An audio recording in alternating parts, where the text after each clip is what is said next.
Welcome to the podcast where we talk about anything and everything that comes out of the crapshoot. I'm your host, JD. This is my co-host, James. I call him James. Everyone else calls him Jimmy. It just works like that. And a lot of things have happened this week, James, but we're here to talk about just one thing. Family. We just got finished watching the Fast and Furious. Isn't it just called Fast 10 or something? Fast X. Fast X. So the 10th movie in the Fast and Furious series. And take what's ours. And you know what's pretty funny is that I haven't watched any of the previous movies, so this is my first ever Fast and Furious movie that I've watched. I haven't watched like the past 4 movies. Mm-hmm. So you watched up till 6? Yeah, like maybe it was 7 I stopped off at, but like I haven't watched them in a while. I It's see. been so bad. Yeah, and I also haven't watched Hobbs and Shaw. We're here just to talk about it.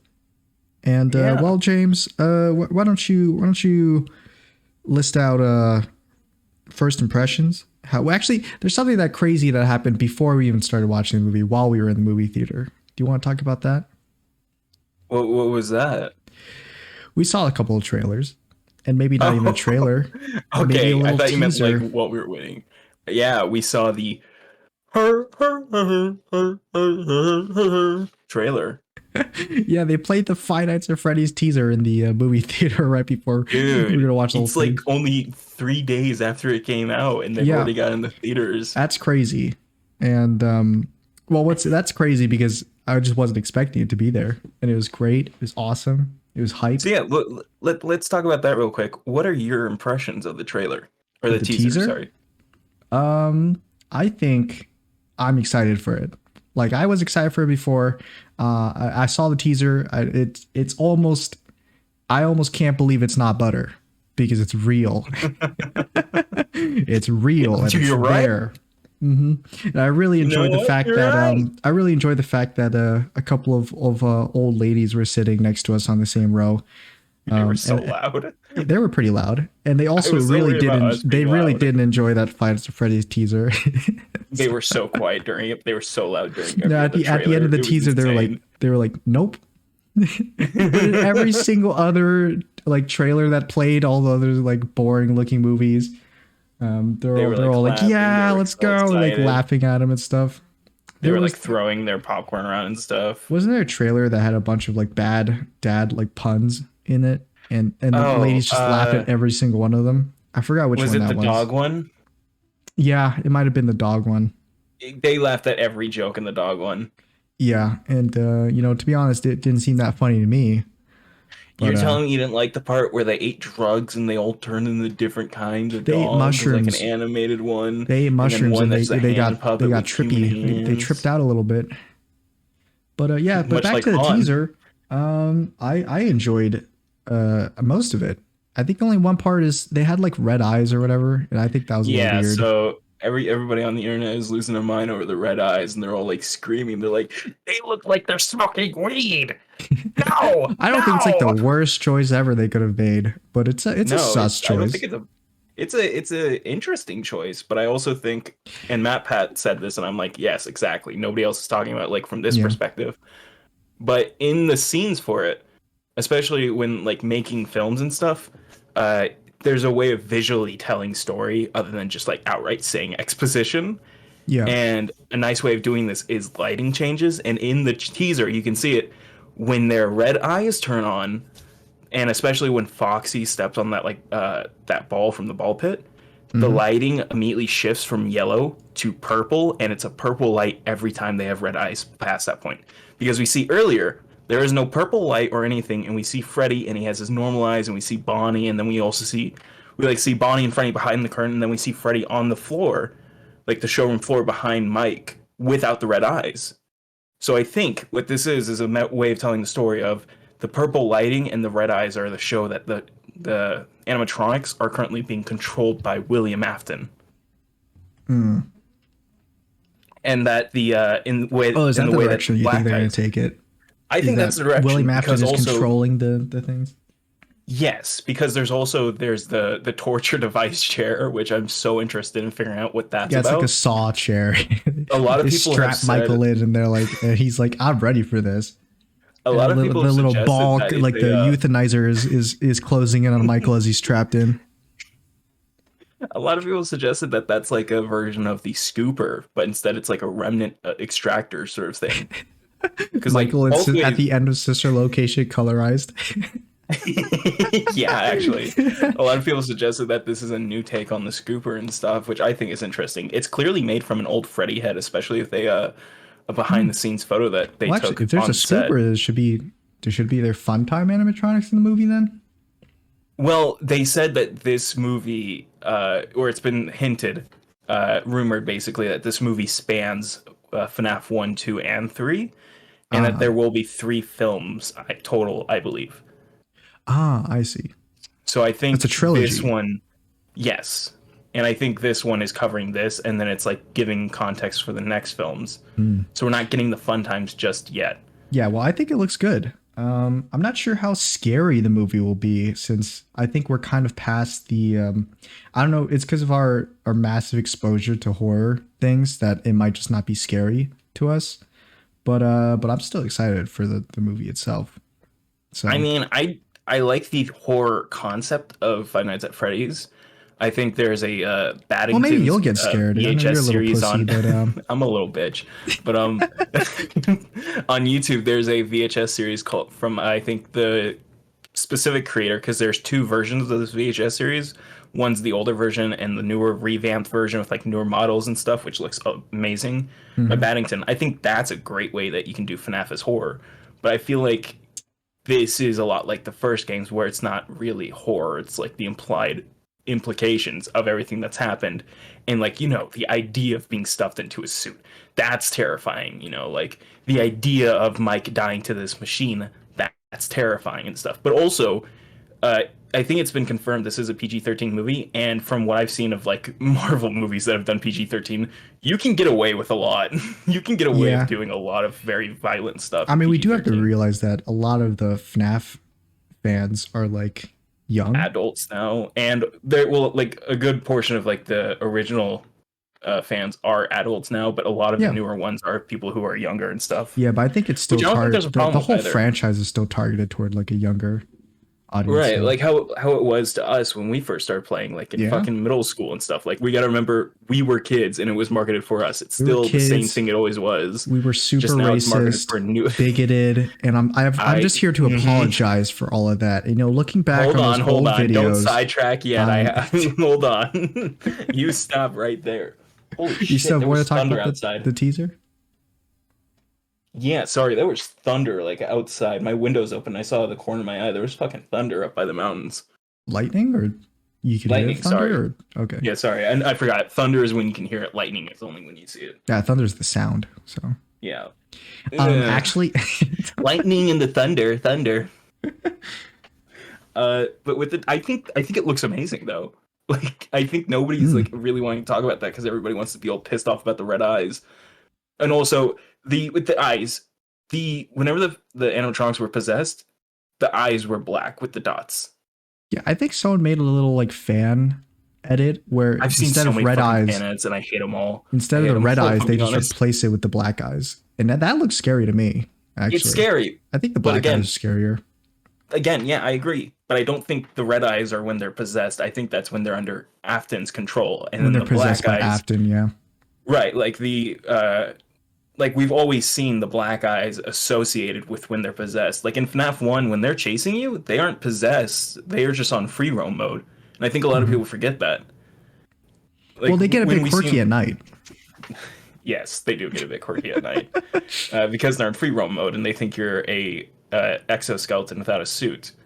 So they're just trying to stuff you in one of those things. But again, yeah, no, like again, sorry, I keep harping on it, but the red eyes I think are when they're controlled by Afton, and the black eyes with the white dots have always been associated with when they're possessed. Like Golden Freddy, like sometimes on the cameras when they get really close to it, they will have black eyes then, but not always and stuff. And that's what I think a lot of people forget. Hmm. Yeah, well, we're both excited for it, but there is one Yeah, other it looks thing I'm amazing. I also can't wait. excited for it, and I might even be more excited for it. The Hmm. blackening. Man, I am so ready to go there with all my friend group from another Discord, and we're all gonna get banned. Yeah, you got a lot of racist friends. Well, I mean, I guess You they got could. I 15-year-old guess me in there. technically they could say it. I guess you could be Yeah, of the technically you anybody could can be say of it. the same race and be racist too, right? Is that how Yeah, that you works? Or can. yeah, then yes. You can be of the same race and racist, or you can be a person of color and be racist. Like, I guess you could say queer racist people things, can but do I problematic don't think that things. they're actually racist. They just say it because they think it's funny and it's edgy I humor. mean, some gay people are transphobic, you know? It's like, yeah, you can be bad things. Yeah, and this movie it's striking me that way, but I guess it's not really meant for us. So I think it looks very funny. I think there's a movie that came out like I was telling you a few years ago that tried doing the same concept, and I yeah, think it was too much.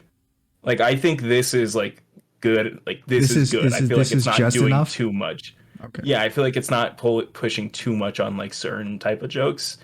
I think I I don't really know, like man, the because every single joke was kind of it was a joke based in race, and you know what? yeah, I it's a think movie and about it black sounds pretty culture. funny actually. Yeah, It does, but and I don't know if I finding it don't think funny is actually wrong.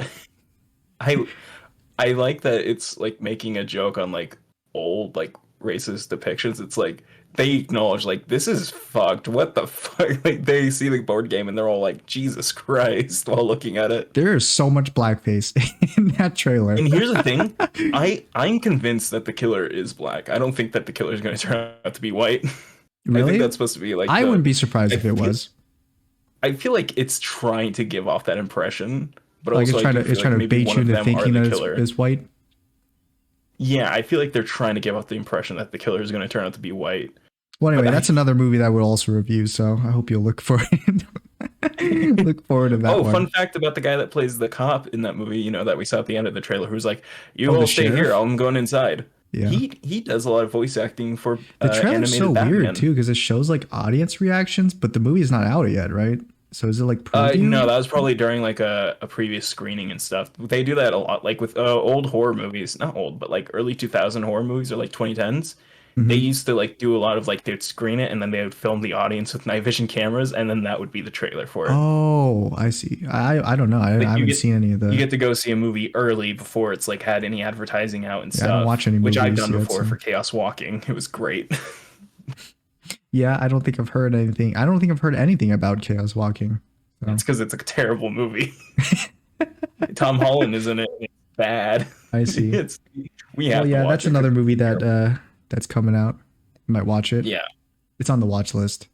Now, do you want to it's. start talking about the movie itself? And Oh, I thought we were going to transition to iDubbbz, but if we want to talk about the movie first, yeah. well, I mean, I can let's touch on the iDubbbz thing first. So he put out basically an apology video, right? Or I He's think been it's so supposed to be a video talking about why he's not doing the same kind of content he was doing that made him popular. right. It's him like And he was addressing it 'cause explaining why that was the case.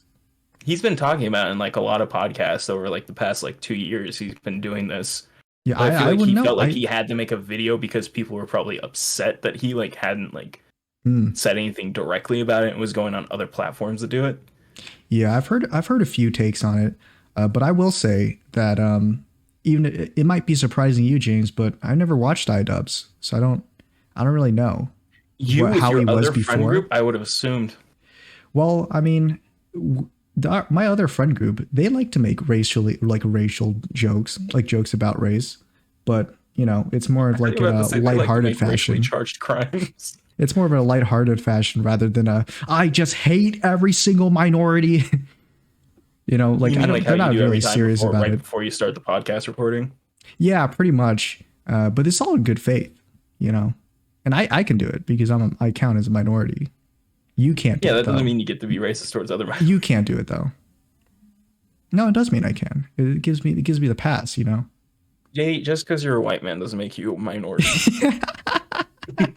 Yeah, James. Well, how white should I be, huh? As white as that guy from the black the The blackening. the sheriff from the blackening. No, the black guy from Blackening. The one that's like, I voted for Trump. Yeah. But what was I saying? iDubbbz.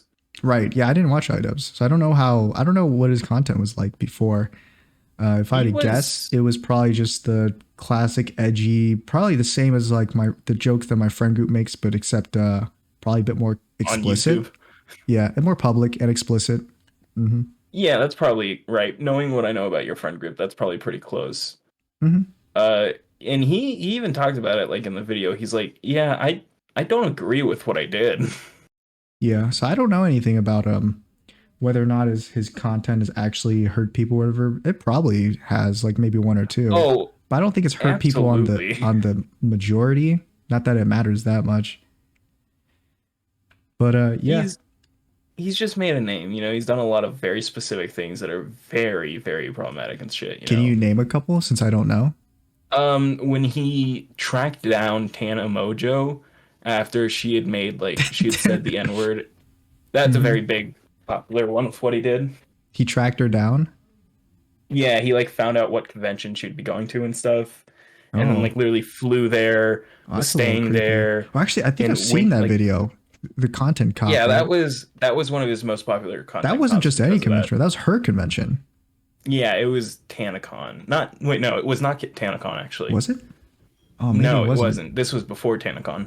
Hmm. Yeah, but Oh, well, now it's Thunder, JD.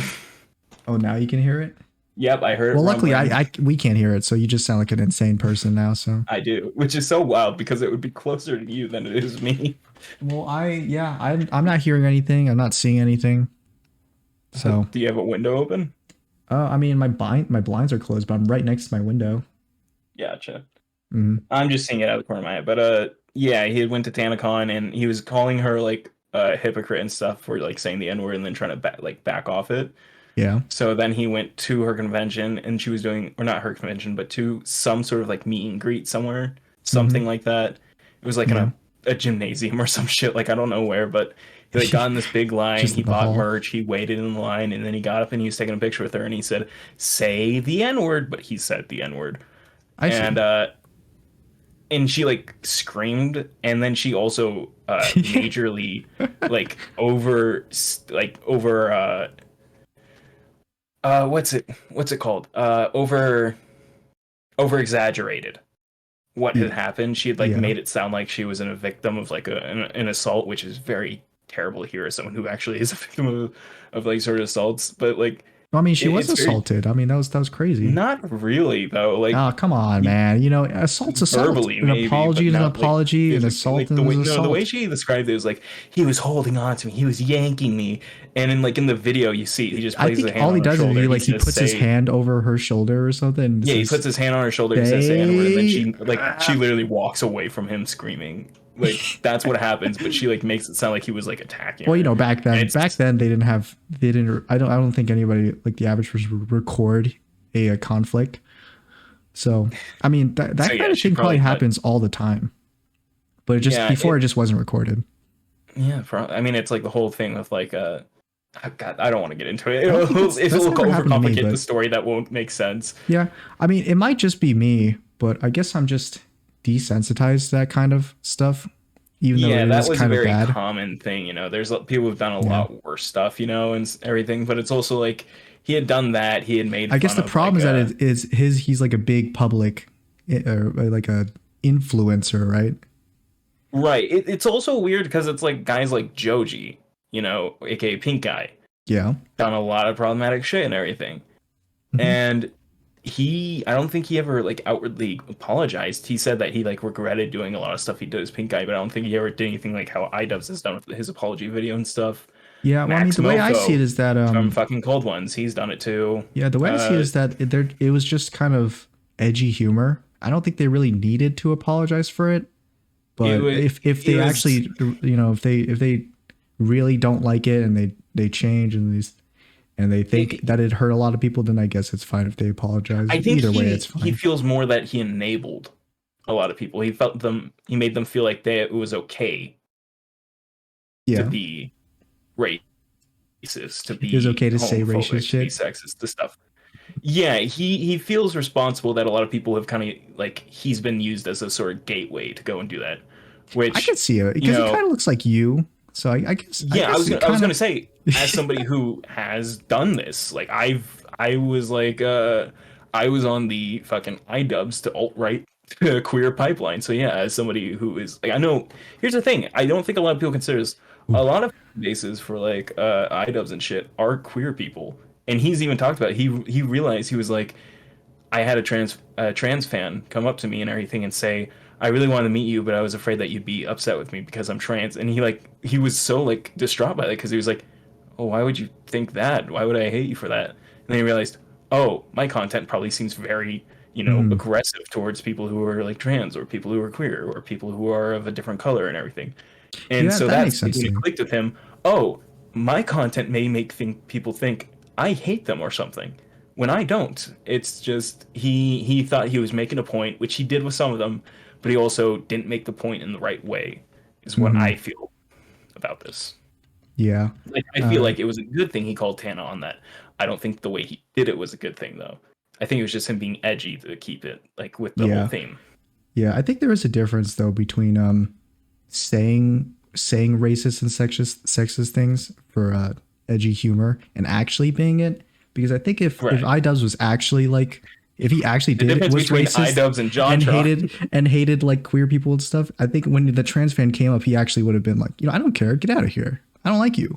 But instead, in his mind, he's like, I feel really bad for this. I don't actually dislike this person because they're trans.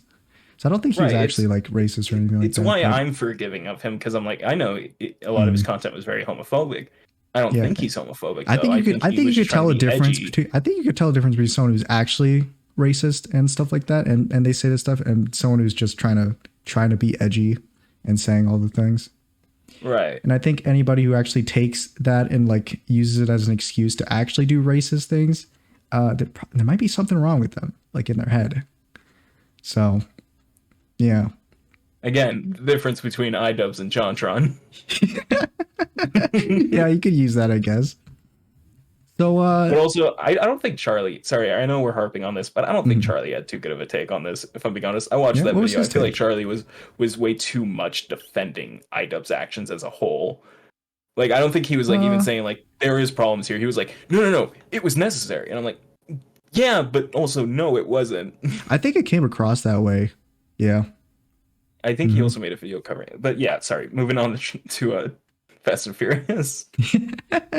The movie we Like watched you, yeah. What are your initial impressions as somebody who has not watched of any of someone this who's never franchise? watched the Fast and Furious franchise. Who I probably it is a only understand movie it through It memes. is a movie that's right up my alley, I think. Because if you know me, I like just big explosions, lots Hey, of you like action. Transformers too? I want every single scene to have some kind of action in it. I don't care about the story. I don't care about the characters. I just want to see things blow up. I want to see things go fast. I want to see guns being shot. And that's exactly what this movie is. And it's great. I It's love it. that's all this movie is. I love it. It's great. I don't know any of the characters except It's Vin so Diesel, I great. guess. It reminds me Vin a lot of Diesel. Triple X, and yeah, I that's about it. hate that Actually, you've I watched seen Triple X. Triple X. Yeah, I Triple don't know X why, was but it, pretty it great. feels so offensive that Why? you've seen Triple X, but none of Fast and the Furious. No, I've seen Triple X. I think it was just because I might have seen it on like an airplane ride or something. Triple X. Triple X, for some reason, feels like both the blueprint for Fast and the Furious for like what it became, but Yeah. also the diet version of it, like the off-brand sort of Fast and the I Furious. don't. It's just it's like the crazy way that they suspend disbelief. Like you have to suspend a lot of Oh disbelief my god, for this movie to you work, and it works for listen. me. So Everybody is a superhuman in the I Fast and the know, I get Furious it. movies. I don't think they're trying to aim for like realism or anything, but it's They, crazy. I love it. at one point, they actually were in the original movies. They were very real with Oh, how I didn't actions watch the would be original movies. taken. I watched this movie. It's this movie, and this movie is pretty damn good if you're like me. But if you want something like plot or story or character or something, or that boring stuff, then you probably won't like it at all. So this movie starts off with a flashback, but also a retelling of the events of Fast and the Furious 5, specifically the ending of The Fast and the fifth Furious movie. 5. the fifth movie. I can't believe there are 10 movies of this. And it's telling the story of, so basically they were in Rio de Janeiro, and Jason Momoa's character was the son of the corrupt governor guy or something, and the corrupt governor was like really trying to kill the Fast and Furious gang and stuff. And just a lot of events happened between them, and then they Hobbs, The Rock's character, uses his car after a little confrontation to crash into the police station where Jason Momoa and his father are, and they steal him, The Rock, Vin Diesel, and Brian, aka Paul Walker, steal the safe and drive off and everything, cause mass amounts of damage to the city. I was want to say it's crazy how, so this is supposed to be like a racing movie, right, about cars.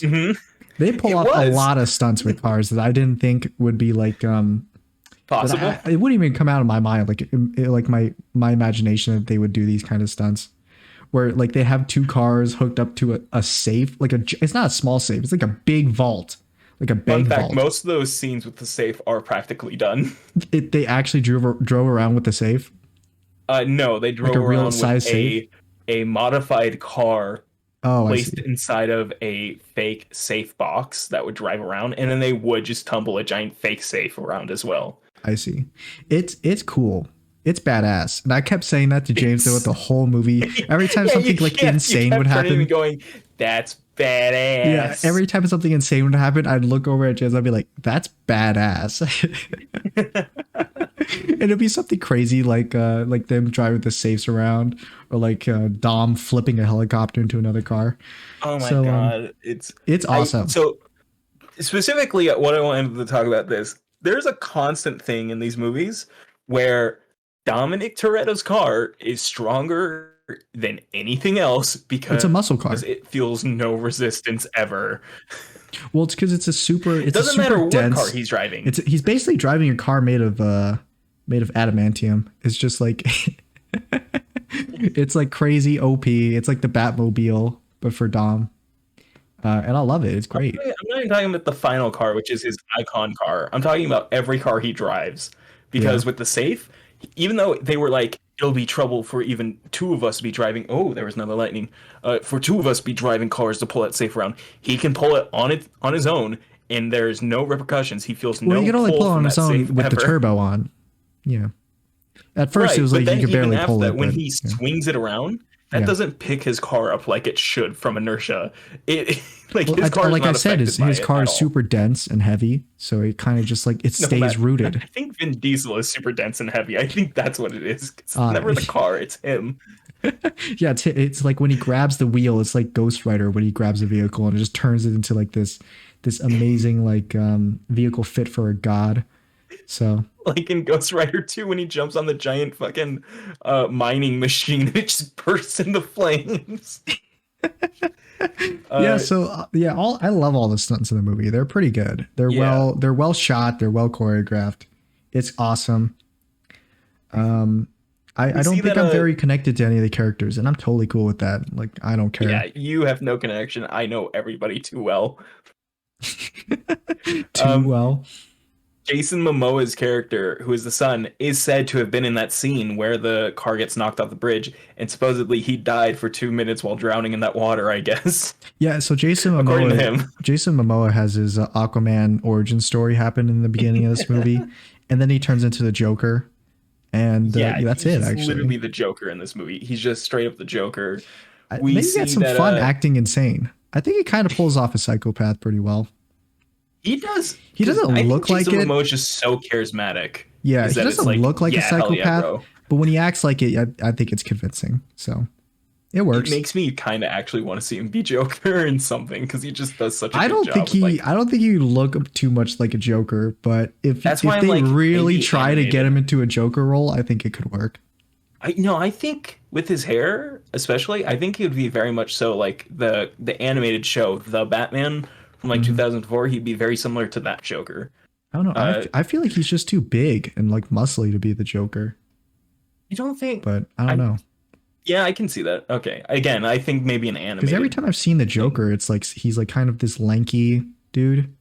and like much Yeah, smaller, and he's not very unless like it's the Mortal physically Kombat crazy. game when they had the Joker in it once, then he was really buff for some reason. Really? I thought he was also lanky in Mortal Kombat, but I don't really No, remember him in it. not in the Justice League or DC versus Mortal Kombat. I'm talking about specifically like Like Mortal Kombat 11, right?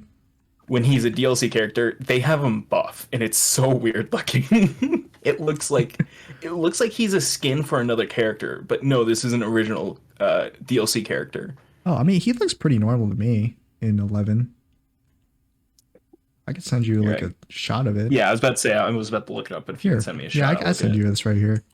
He looks okay to me. He looks normal to me. I don't think he looks like buff, but yeah. Maybe it's just a certain shot of him when he's like holding the cane and like one of the scenes he just looked buff or something. I don't know.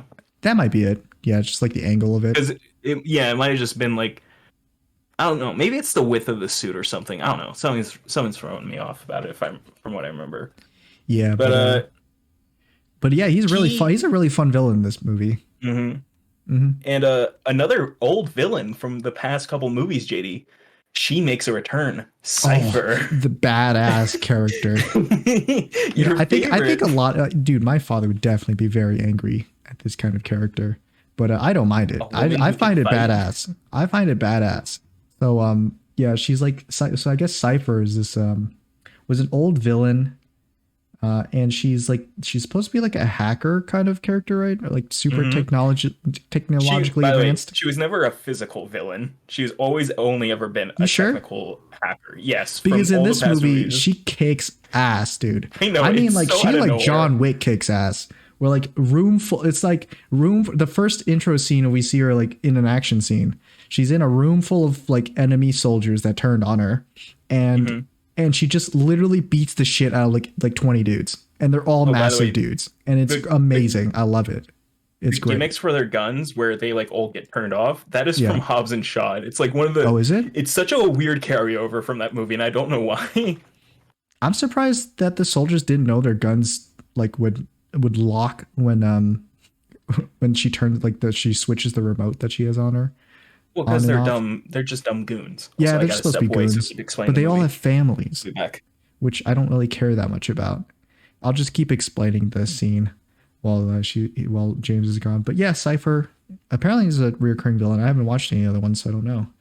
But she's badass in this movie, and she stays alive. Oh, real quick. She was in the past 2 movies. She was on her own in the first one that she was in, and then she teamed up with John Cena to get revenge on Vin Diesel. Okay, now I'm going. Ah, I see. Okay. Well, yeah, there's a lot of big. I didn't realize how many big names were in the Fast and Furious movies. I thought it was just Vin Diesel and like a kind of his crew, which I didn't even know that well, apparently. But John Cena's in there, The Rock is in there, Jason Statham is in there, and they're all crazy. I would expect all of them to be in this kind of like action-packed kind of movie. Literally like blockbuster, but no breaks. And yeah, but Cypher's badass. She shows up. I don't really want to go through the whole plot of the movie one by one. So I think I'll just mention some notable scenes. I guess I should mention this first while James is gone, then we'll talk about it more once he comes back. But the writing in the show is bad. Like the dialogue is terrible. But I kind of like it because it's so bad. I can't even really remember any of the lines they say, but I just remember that they were really dumb. So man, yeah, the pacing is terrible in this movie too. Like the pacing is bad. And I very clearly remember like the pacing is like they start with the flashback and it's super action packed. Then they jump back into the future, and then they're all in like this house and they're chilling. And then literally like the next scene of them chilling at a dinner is like the Cypher coming into the scene, and they're like standing off with Cypher, and then it jumps into another action scene with Cypher. And this happens in like 10 minutes. It's like so fast paced. And I kind of like it. Yeah, but the pacing is still bad. Yeah, and I guess the whole point of the... Oh, my door just closed on its own. The whole point of the movie is that is that Jason Momoa is trying to get revenge on Dom, on Vin Diesel, because Vin Diesel killed Jason Momoa's father. But and the way he does it is he kind of uses money to buy off all these like goons and mercenaries to go and hunt down Dom. And yeah, that's basically it. Is that Jason wants to kill, I think he wants to kill Dom. No, he wants to make Dom suffer and doesn't want to just kill him outright. So we get into like the first big action sequence, which lasts a while. I appreciate how long these action sequences are. But they go to like Italy, and Jason Momoa managed to send like a fake job over to Dom's team to do. And it was just a trap to try and get them, to try and kill them, I guess. And what he does is he wants them to hit this armored transport. And then once they get into this armored transport, like Dom's team, he locks the doors. It's like a remote controlled armored transport. And it's got a bomb. It's got this big ass bomb in the back. And it goes through this whole like car chase scene with the transport and the bomb. I don't know how he could have planned this out. And I guess I don't really care. But then he tries to get the bomb out of the car. So the bomb he crashes the car, the bomb goes flying out of the car, and it starts like rolling. And it rolls for a really long time. It just keeps rolling at this scene, and it's rolling toward the Vatican in Rome. They go to Italy, Rome, and it's rolling toward the Vatican. And I guess Momoa's plan is to blow up the Vatican and blame it on Dom and his crew. And then Dom and his crew are trying to stop this bomb from getting to the Vatican by trying to like ram it and like switch its directions and stuff. And eventually they get it to like well, what Dom does is they get to this bridge which is over a river, and their plan is to try to get the bomb into the river so that when it blows up it causes the least amount of damage. So what Dom does is he like turbos into this crane that's doing construction on the bridge, and like he slams into one side of this crane, and it like it just like pushes the crane. It counterbalances the crane, so the crane's like the other side of the crane comes swinging into the bridge, and it's holding like this big ass brick, and the brick hits the bomb and it goes into the river and blows up. And it's a big explosion. Definitely people died. A lot of people died in this movie. But then, they get blamed. Dom gets blamed for this accident. They call them like terrorists or something. They all get like wanted. They're all put on the highest wanted list. And then they all kind of like split up into different areas of the world. Like this movie goes places. Like it starts in LA, and then it moves to Rome, Italy, and then the team gets split up into a bunch of different parts. Dom's wife, current wife, I guess, she gets imprisoned by the agency, which I guess is like this secret government organization that does stuff. I don't know what it does really, but it does stuff. And she gets imprisoned by them in Antarctica. So she's in Antarctica. There's Dom's team escapes through the sewer in Rome, Italy, and they sneak onto some shipping containers, and they go to London. So Dom's wife is in Antarctica, basically trapped in like the Tartarus. Dom's crew is in London. Dom himself, I think, goes to Brazil, the Rio de Janeiro, to I think hunt down Jason Momoa. I believe he's trying to find Jason Momoa. So he tracks him down to like Brazil.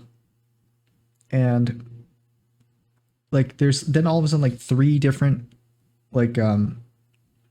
paths like split. No, there's four different paths. There's Antarctica. Yes. Oh, welcome back, James. You made it just in time for my little overall breakdown of the plot, and I'm not going to go like story beat by story beat through it. Right. I just because wanted there's no story. Sorry, I know because I there harped is on no the beginning. story. I just wanted to explain who Jason Momoa was in it. Yeah, I already did actually. Yeah, I did that while you were gone. No, we also did that before I left, JD. Yeah, that too. But I continued as to why Jason was doing all that stuff. Gotcha. Yeah. So the story splits into 4 parts after Rome. It's Dom's wife trapped in Antarctica in Tartarus, maximum security prison.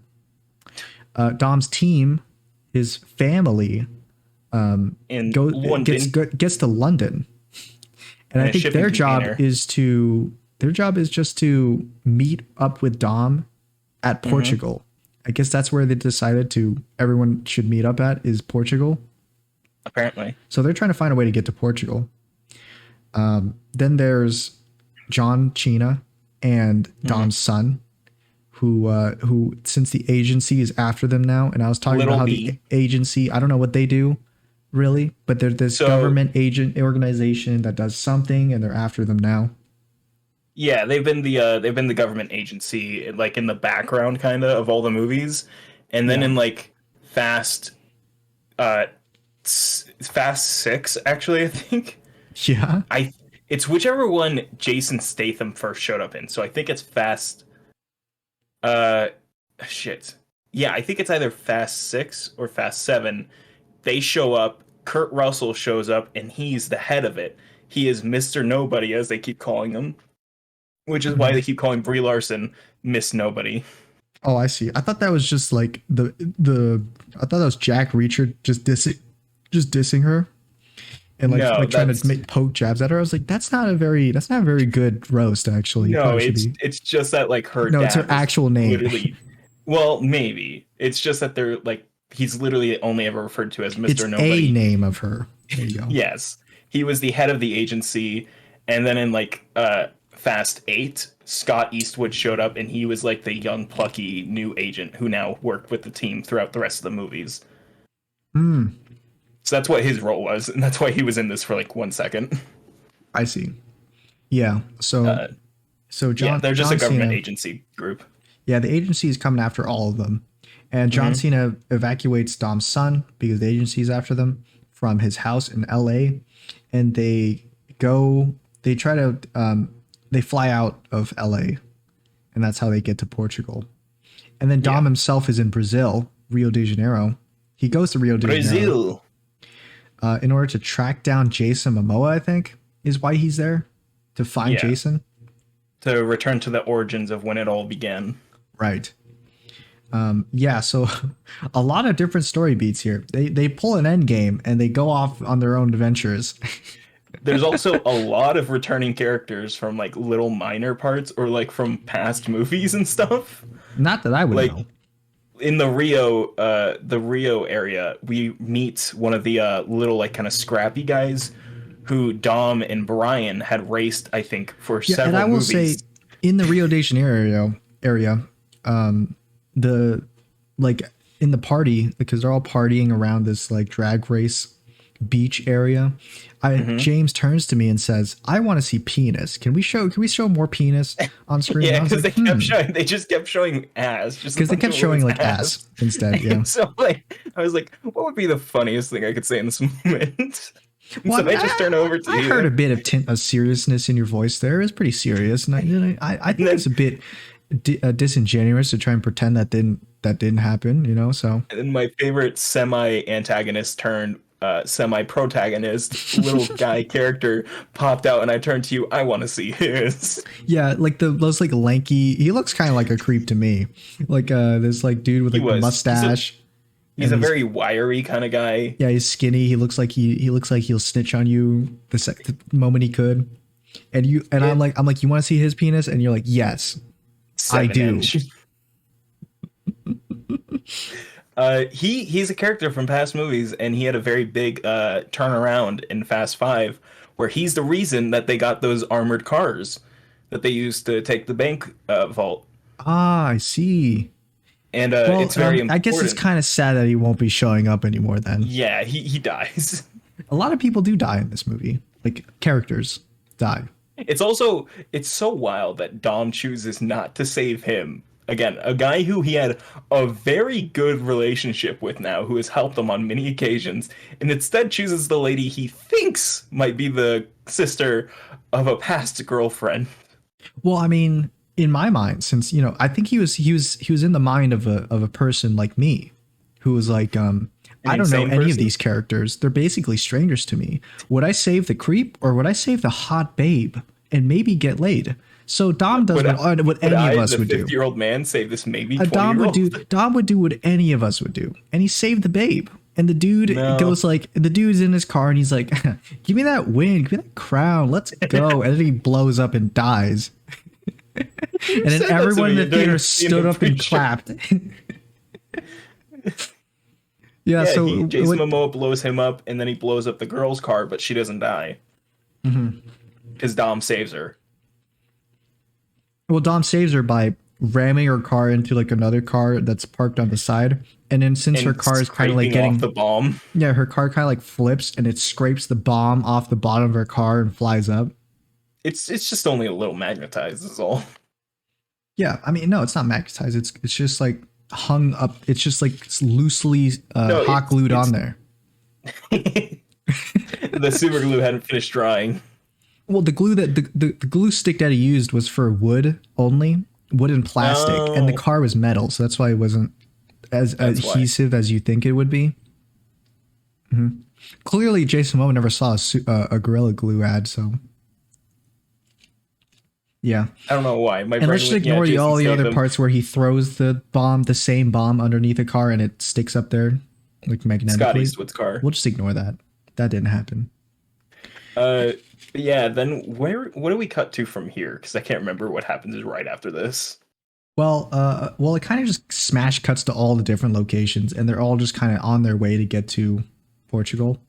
Right. The Fast crew, Han, Ludacris. Yeah, they meet some people. They meet Pete Davidson. He's in this they movie meet too. Pete Davidson. He's in London for some reason. He's in London. He's like this. I think he's the manager of like this black market Internet cafe. internet cafe, and they want him. They get him and where try they're to- playing World of Warcraft. He's supposed to help them get out of the country, sneak out. But then he says no, and then it calls the He agency said- over to them because they're wanted and it's high bounty It price. says W chat W. We just stole this money from the Fast crew. That's what Jason Momoa says after that. Right. is- Sorry. Jason Momoa is the one who steals all of the Fast Crew's money, like all their bank accounts. He's like, W Chad W. We just stole around 3.5 million from this Fast Crew from Dom.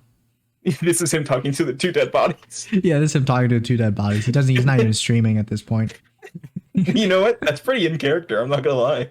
Yeah, because he's literally insane. I think that's what they said in the Yeah. movies, that he's canonically insane.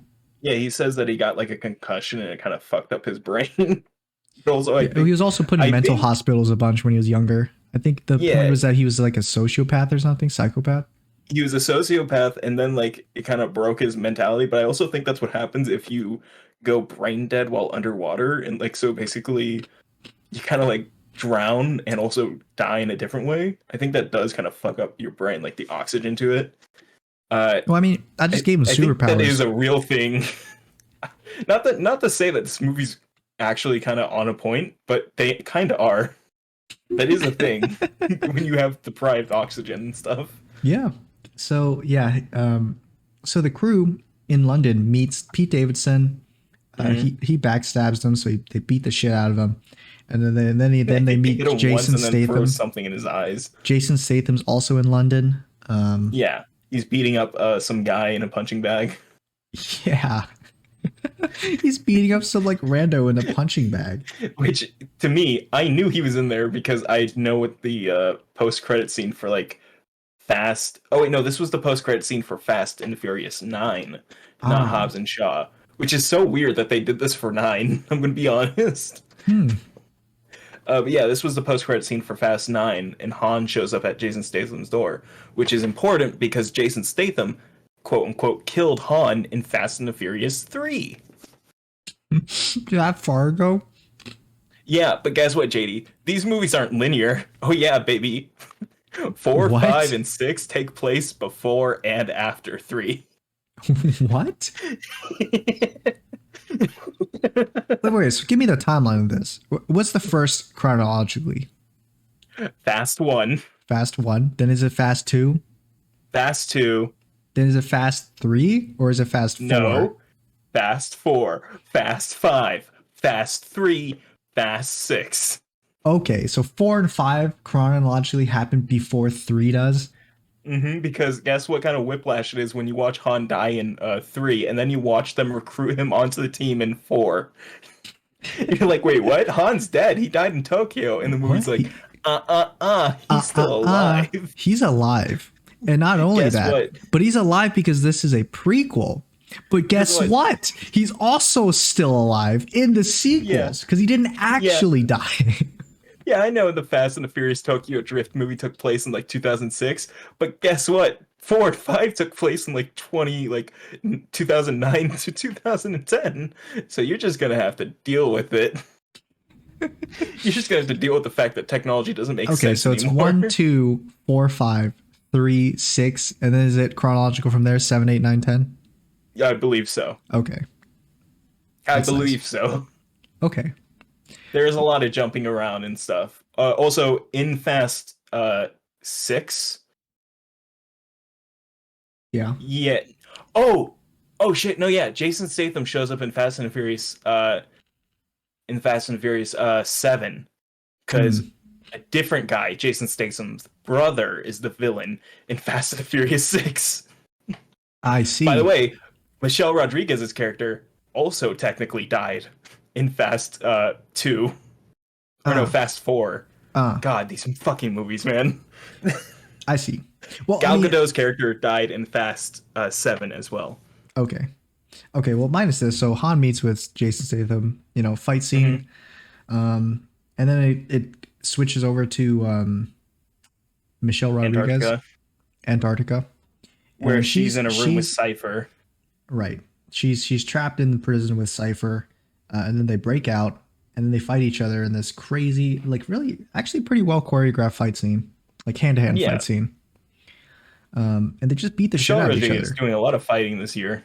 Yeah, they just beat the shit out of each other, and it leads nowhere because then they have to make up, and that's it actually. And then we don't see them until the end of the movie.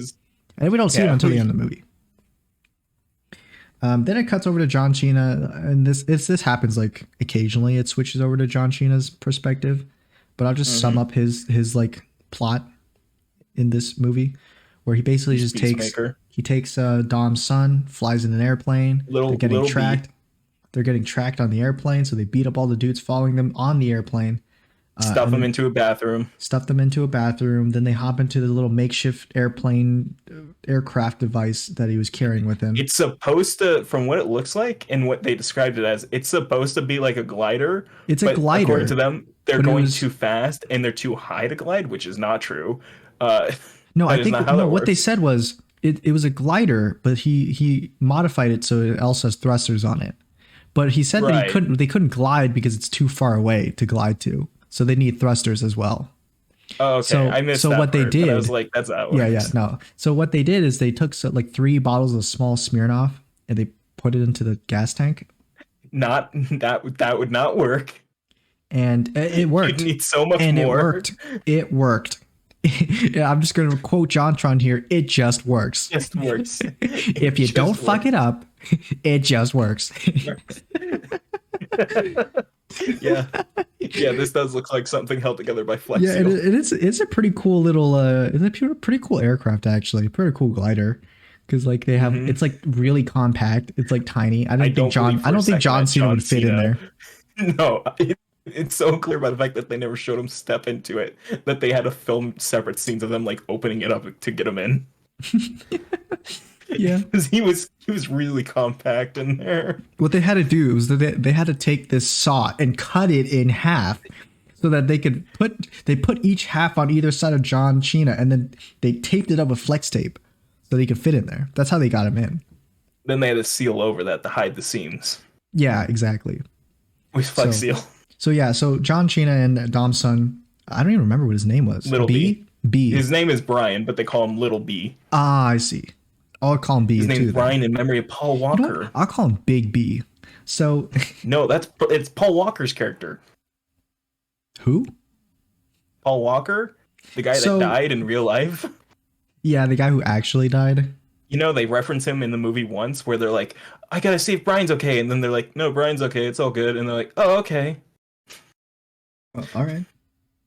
They literally do that. And I'm like, wow, they just really don't even want to try. I mean, hey, hasn't it been a while since he's died? I think I've heard about it back then. It's been 4 movies. Oh my God, really? Yeah, Oh God. he died halfway through filming, I think 7. Oh. Yeah. He died halfway through filming 7, and then his 2 brothers were used as body doubles, and then they did like a head replacement. I heard. Yeah. You know, what were you saying? No, so anyway, John Cena, that's where basically their story ends. They arrive in Portugal first. They're the first group that gets there. And so they chill out in John Cena's in the Batcave. It's just the Batcave, like straight up. To wait for them. And then the agency actually arrives there second. I don't remember what the name of the new agency head is. I just call him Jack Reacher because that's the only thing I know him Jack from. Reacher, Alan Richardson. I don't think they ever Alan say his Richardson? name. Is that his name? The actor? That's the actor's name. Yeah, okay. Yeah, so Alan Richardson, He's so fucking huge and buff. He's just so tall and he's so buff. no, what happens first is that Alan Richardson is tracking down Dom in Brazil, and then he captures him. Captures Dom in Brazil, and then they team up after a fight on like the bridge. Yeah. After a fight on a bridge where Jason Momoa is Jason Attacking Momoa them. uses all his mercenaries that he bought using the crew's money to attack them. So they kind of team up, and then they take their big plane, their big like cargo plane over to Portugal, and they arrive there. And then when they arrive there, John Cena and Big B are escaping a bunch of mercenaries that are caught onto a location in his Batmobile, and it fires rockets. And that's basically what In it's both basically. directions. It's basically a muscle car and just fires rockets. It's not a muscle car. It's like a pickup truck. I'm not joking. When I realized what car they were driving, I'm like, wait, this is just a pickup truck? It's like a muscle car modified to be a pickup truck. They like Right, they it's cut so off like weird. the back top half of it, It's so, so they weird. could put the rockets in. You know, insane. that's where it holds the Yeah, rockets. right. Yeah. So Of course, they're getting chased by naturally. like 50 mercenary cars. They're all in cars. And then No one shoots a gun minus John Cena's rocket car. No. I don't really know how Dom's team managed to get their plane.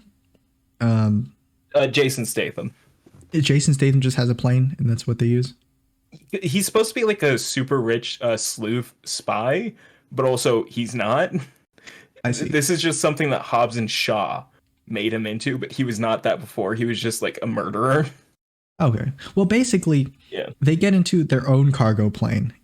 Gee, you have to understand the lore, okay? I don't, because there is no lore here that really matters. What really matters you got a is, point. say it It's with me, really James, what consistent. really matters is family.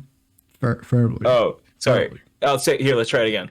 what really matters is family.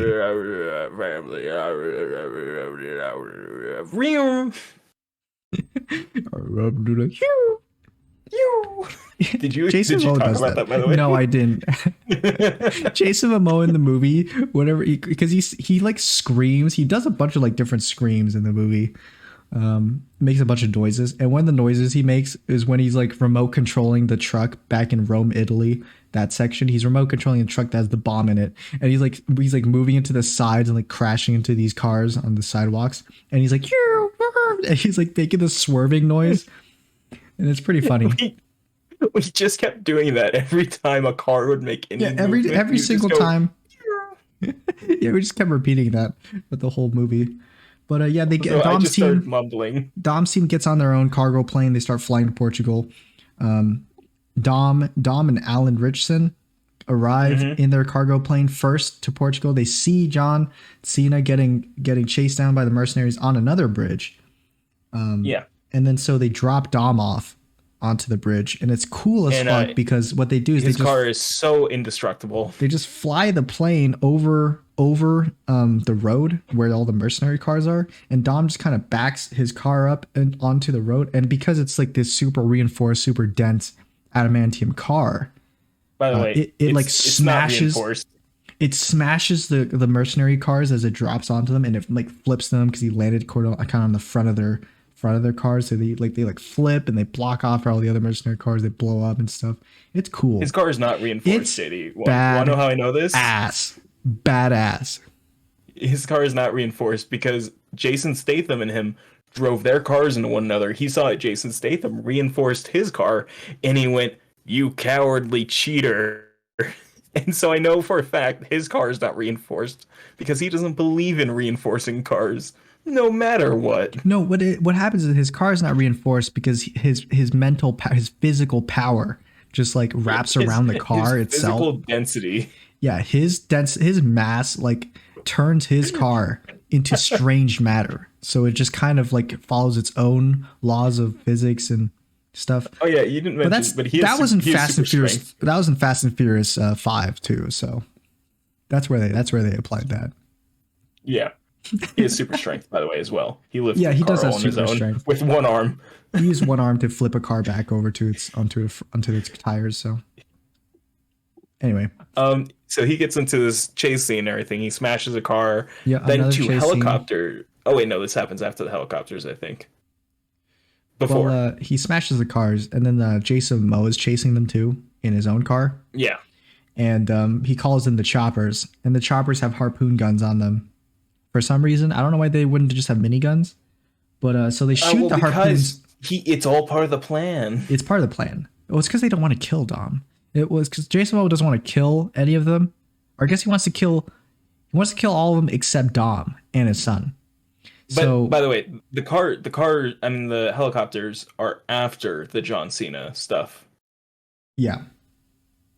So John Cena, he gets jam in his rockets. So Little B climbs out and unjams it. Then Jason Momoa drives up next to him, steals the kid, just like reaches out and grabs him, and just yanks him into his car. And then he drives off. And John Cena, he realizes his car is losing fuel, so he's out of the fight. But then he sees that Dom is, a bunch of people are driving at Dom, so he chooses the ultimate sacrifice and rocket jumps his car over the median. So what happens is Dom is driving on the wrong side of the road, and John Cena is driving on the right side of the road. And as they're driving, Dom sees a bunch of mercenary cars driving toward him, like about to head crash into him. And John Cena, seeing those cars, are like, I'm gonna help my boy out. So what he does is he aims the rockets on the car down. So and then he fires them. Rocket jumps to the other side of the road, crashes into the mercenary cars. They all blow up. And John Cena is all of them deceased. He is dead. Dead. I mean, we don't see his body, but he's dead. I mean, Han blew up in the same exact way, and he's alive. That's true. And also the other guy in Brazil blew up that way too. But we know that he's dead. Right? Yeah. Sometimes you can just tell. But Han, I think John Cena will probably come back. And unless a bullet enters your brain, you do not die in this series. unless you're Jason Momoa's dad, you do not die. Okay. Yeah, so that's like the only confirmed kill in this movie is Jason Momoa's dad. Because he gets a bullet put in his head by The Rock. The Rock shoots him 5 times. Yeah, The Rock just fucking pelts him as he's on the ground, like, help me. It's such an insane scene because, like, The Rock is not like that at all in the movie up until the end when he just walks up and unloads every round in his revolver right into the guy's body and then just keeps walking. Yeah. It's so funny. Like, he just walks by him, shoots him as he's continue walking, and then he just leaves it there. So, John Cena dies in quotations. Mm-hmm. Dies, question mark, quotations. Continues on. Then Dom catches up to Jason Momoa, and he's like, give me my son back. And then Jason Momoa is like, I've got helicopters. And then they show up, they harpoon him.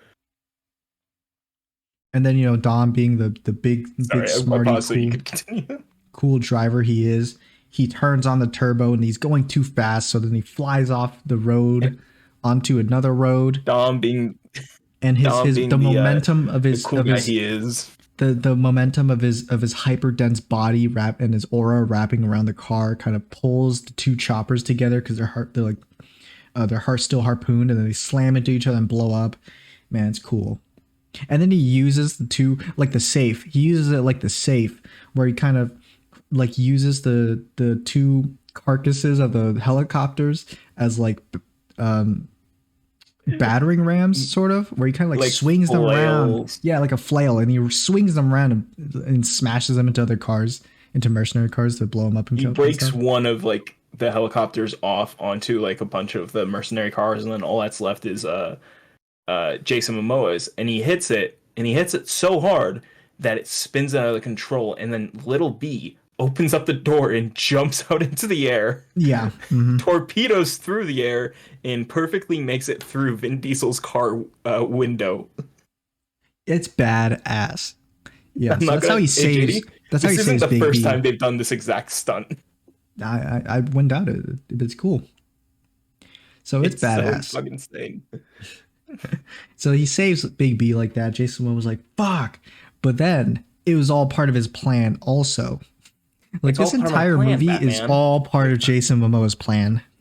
You see, Batman, it's all part of my plan. So then Dom like arrives at the middle of this dam, and he gets cut off because there's a big gas. The same dam from Transformers, I swear to God. This tanker truck on one side of the road, and then a big tanker truck comes in behind them, like kind of sandwiching them on this dam.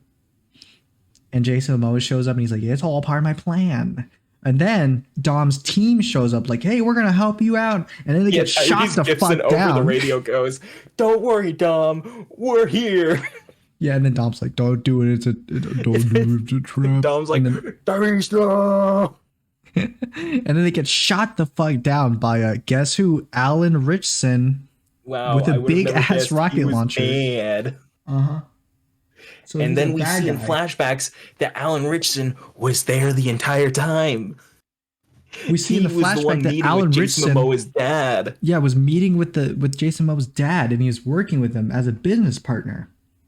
Even though he would have been 10 years younger back then, which would have had him, I think, as almost like a newly 20-year-old, so he wouldn't have been part of the agency.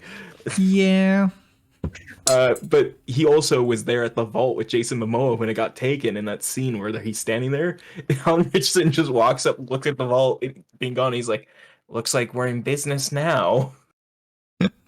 I thought he would walk up and be like, he like look at the hole that the safe was in, like, "The fuck is this piece of shit?" But Dom, because he's a big brain, smart guy. Yeah, so no, what happens is this cargo plane that was shot goes flying over the mountains, and it blows up, like, huge explosion. Blows up. And everyone dies. All dead. They're all dead. Wink, question mark, quotation. They're all dead. And then Jason Momoa's like, "Goodbye, I'm going to kill you too." So then he remote, these are also remote control tankers. They start remote controlling, driving them, like pinning Dom in the middle of this dam. So Jason Momoa, he does this little speech where he's like, "I've taken away your home, I've taken away your friends, I've taken away your family, I've taken everything from you." And no, he says, Vin Diesel looks into the camera. I've taken away your home, I've taken away your freedom, and now all that's left is your family. And then Vin Diesel looks into the camera and he goes,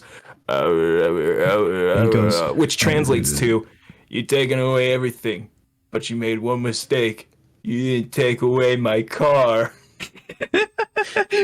Badass line drop. Then he drives off the dam on the side that it slants down on.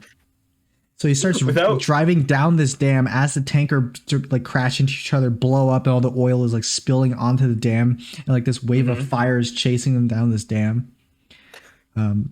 Yeah, but and it's the only cool. way they can escape it is by hitting the nos, which we get from a very cool camera they angle hit going the down nos Vin Diesel's again. bicep. Yeah, and the way the camera kind of like the way the cinematography goes is like it follows like into the nos tube, and it goes into the chamber where the nos gets ignited, and it comes back out the tailpipe. Anyway, Goes into the gas tank. Yeah, it's cool as fuck. And then they flying into the river, crash into the water. Mm-hmm. Vin Diesel swims to the surface with Big B, and he's like, And then which Jason translates Momoa's to like, "I love this you, is son." also a part of my plan. Yeah, And it turns out that Jason he put a Momoa, he's like, Vin, I bet you thought that was all. This was also part of the plan. I activate the mines I put on the dam. yeah. So then what happens is he has put a bunch of bombs on the dam and he's about to blow them up, and then the movie ends. Oh yeah, we didn't talk about by the way, there's oil on top of the water when they swim up, so they should be burning. Yeah, They this should should be not have burning. resurfaced. The water's on fire because there's a thin layer of oil on the top of it because of the Which tankers, and then they're it's just on climbing out fire. of it, which is so insane. Yeah, they just swim out of it. It's fine. If a little But yeah, fire, the if movie ends two on a choppers cliffhanger. harpooning Dom's car couldn't kill him, I think a little bit of fire wouldn't kill him. Okay. How about a little water scarecrow? But Yeah. So the movie ends like right there. It's over, gone. which is insane because none of these movies have ever ended on a cliffhanger. They always end with But finality. now we know that there is definitely going to be a Fast 11. I mean, Right. they did advertise this movie as the end of the road begins now, I which see. is a very confusing thing to say, but We're it's about to supposed be start the the end ending of the game. franchise. This is Now we're in the beginning of the end this, game. this is the Infinity War. Next movie is the end game. That up there, that's the damn That's the bomb. end. That up there, that's Fast and the Furious 11. And see that above Fast and Furious 11? That's Fast 12. You see that? That's Fast 28. Yeah, so this movie, I'd give it a I'd give it a But wait, solid. JD. But wait, JD. Yeah. That's not all. Post credit scene, or sorry, mid credit scene. There's like a beginning of the credit scene. Who is that? Oh, it's a team of SWAT members. It must be the agency. But wait, one of them walks off on his own and he's carrying a very familiar revolver. Who might this be? He's got his face covered, and there's a lot of exposition from Jason Momoa as he's talking to this guy and he's telling him, Dom might have been the one that, knocked me off that bridge and broke my papa's car. But you're the one who shot him. And that's when we see a very So that's close-up shot. That's when we get that lore drop that The Rock is actually the one that killed Jason Momoa's father. And then I think For back people to who all watched the events movies, of this movie. No, he was the one. People And who I watch think movies back to know. all of the events of this movie. I'm like, why the fuck are you targeting this guy then? Because Yeah. he's not the dude who killed your dad. Hey, JD, does this feel like a maybe last-minute thought that they had? Maybe. It really feels like an It was a last afterthought. minute. It was a last minute change to the continuity, so they could drag the Rock back in to this and sinkhole. The Rock, he takes off his helmet and his mask, and he holds the phone up to his face, and he's got gray hairs, and he says to the phone, "I'll come get you, son of a bitch." I'm gonna come get you, some bitch. And then he crushes the doesn't- phone, he and that's when it doesn't- actually ends. He doesn't say "son of a bitch," he says "some a bitch," Some bitch. some bitch. It's so weird. So I give this movie. I give this movie I a. give this movie an X out of 10. Give it a 7 out of 10. I think it's good. Whoa. I give this movie a 5 it's out solid. of 10. Actually, to mark where what it did I give began. Transformers? I give it a 6 out of 10, right? Transformers? I Yeah. don't think it's as good as Transformers. I'm going to give it a 5 out of 10 then. Which Transformers? Transformers 2. Okay. I think Transformers 2 is the best Transformers out of all of them. Even though you rated That I've Transformers watched. 1 higher. Yeah, I enjoy Transformers 2 more. But I think Transformers 1 is a better movie. Transformers 1 is an arguably better movie. Yeah, you can objectively convince. I mean, you don't have to convince me. I do think it's a better movie, It's and there are objective objectively points. true. It's objectively better movie, but I like Transformers 2 Transformers is 2 funnier more. because it's so much dumber. It's funnier because there's a lot of dumb shit in it, like Because it's all made Shia up on LaBeouf the like day. Shia LaBeouf seizing out, and Oh my god, that means Shia LaBeouf seizing scenes were improvised. yeah. You know, if you go into this alpha dimension of the other segment, you think it's so good. Nothing will ever beat that movie. No Transformers movies go will watch ever the beat that commentary movie. track we did of it. Yeah, it just came out. It was amazing. I wish I put wasn't that sick movie- for it. Go purchase or go watch that movie on Paramount Plus. I'm pretty sure, Yeah.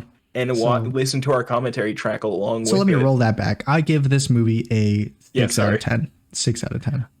I give it a 5 out of 10 because Fast and the Furious 5 is what made this movie. You think it's an average movie? This movie? No, I think this movie's definitely a 6. You think it's a slightly above average movie? Yeah, just because of Jason Momoa. He alone is what elevates this movie. That's true. He had like a really good performance in this movie. I think if they had Jason Statham as the villain, or if they had Cypher again as the villain, like they did, I do not think this movie. He kind of acts like a more unhinged Aquaman from the one the Justice League directed by, what was his name again? The first one. Joss Whedon. Joss Whedon. Yeah, he is like a more unhinged. He's like a more unhinged Aquaman from that movie. So I like it. Interesting thing, by the way, with the way John Cena acted in the last movie, it is very different from how he was in this one. Really? Very.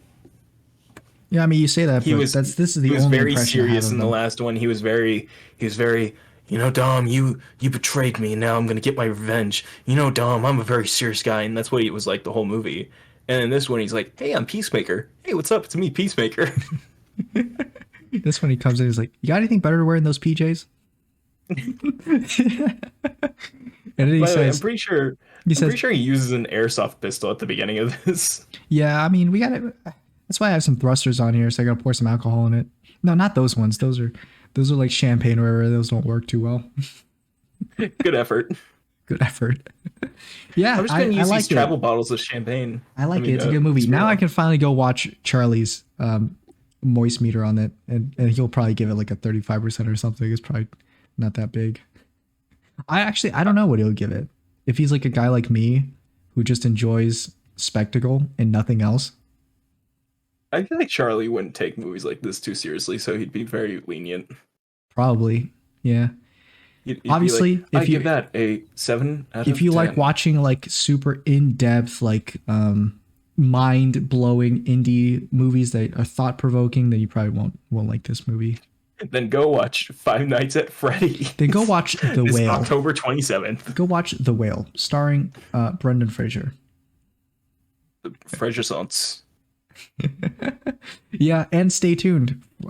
If you enjoyed, you should subscribe, and you can catch us every Sunday is when these things drop. Sunday. And also keep an eye out for our Five Nights at Freddy's movie review, which will probably be within the week. October. Will be within the week of when the Five Nights at Freddy's movie drops. So, yeah. Fun fact: it's out on streaming the same day as when it's in theaters. That's true, but we're not going to watch it streaming, are we? I was gonna say we could probably go see it in theaters, and then we could like do a commentary track on the streaming version. We could, yeah. Because I want to go see it in theaters first for the experience, and then I'd love to do a commentary track. The theater experience is definitely gonna be there. I mean, this is like a once in a lifetime thing, James. Right, we're gonna be wearing hats to it because we're so excited. Exactly. So yeah, that's it, and bring us out, James. Yeah.